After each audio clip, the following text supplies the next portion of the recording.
Hello, ಕೇಳಿಸ್ತಾ ಇದ್ಯಾ? ಎಲ್ಲಾರ್ಗು ನಮಸ್ಕಾರ.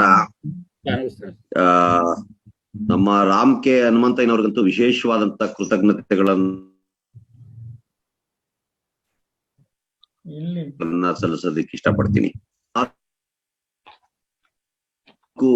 ವಾರಗಳ ಕಾಲ ಅವರು ಕುವೆಂಪು ಅವರ ಒಂದು ನಿರಂತರವಾದ ಪ್ರಯಾಣವನ್ನ, ಯಾನವನ್ನ, ಧ್ಯಾನವನ್ನ ಮಾಡಿರೋದು ಬಹಳ ಸಂತೋಷದ ಸಂಗತಿ.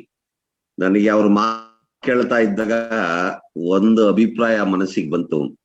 ರಾಮ್ ಕೆ ಹನುಮಂತಯ್ಯನವರು ಪೊಲೀಸ್ ಇಲಾಖೆಗೆ ಸೇರೋ ಬದಲಿಗೆ ಏನಾದ್ರೂ ವಿಶ್ವವಿದ್ಯಾಲಯದ ಪ್ರಾಧ್ಯಾಪಕರಾಗಿದ್ರೆ ನಿಜವಾಗ್ಲೂ ಕುವೆಂಪು ಅವರ ಚಿಂತನೆಗಳನ್ನ ತಮ್ಮ ವಿದ್ಯಾರ್ಥಿಗಳ ಮೂಲಕ ಮತ್ತು ಸಾರ್ವಜನಿಕರಿಗೆ ಇನ್ನಷ್ಟು ಸ್ಫೂರ್ತಿಯುತವಾಗಿ ಮುಟ್ಟಿಸ್ತಾ ಇದ್ರು.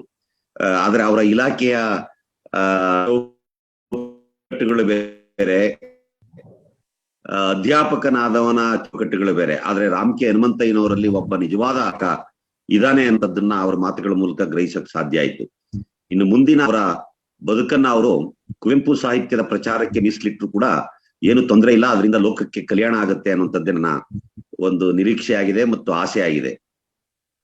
ಇನ್ನೇನು ಇನ್ನೊಂದು 2-3 ವಾರ ಕಳೆದ್ರೆ ಲಲಿತಾ ಸಾಹಿತ್ಯ ವೇದಿಕೆ ನಡೆಸ್ತಾ ಇರುವಂತ ಈ ಕುವೆಂಪು ಪ್ರಯಾಣ, ಕುವೆಂಪು ಕುರಿತಂತ ವಿಚಾರಗಳ ಚಿಂತನ ಮಂಥನಗಳಿದಾವಲ್ಲ, ಇದು ಒಂದು ವರ್ಷವನ್ನ ತುಂಬುವಂತಹ ಕಾಲ ಸನ್ನಿಹಿತವಾಗಿದೆ ಅಂತ ಹೇಳಿ ಕೃಷ್ಣೇಗೌಡರು ಹೇಳ್ತಾ ಇದ್ರು.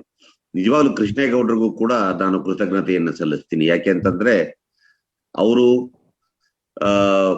ಪ್ರಾಯದ ಹುಡುಗನ ಹಾಗೆ ಒಂದ್ ರೀತಿಯಲ್ಲಿ ಕುವೆಂಪು ಅವ್ರನ್ನ ಬೆನ್ನು ಬಿಡದೆ, ಆಮೇಲೆ ಯಾರು ಕೆಲವರು ಉಪನ್ಯಾಸ ಕೊಡೋದಕ್ಕೆ ಬರ್ತಾರೆ, ಕೆಲವರು ಬರಲ್ಲ, ಅವ್ರ ಕಷ್ಟವನ್ನು ಪ್ರಾರಂಭದಲ್ಲೇ ಹೇಳಿದ್ರು.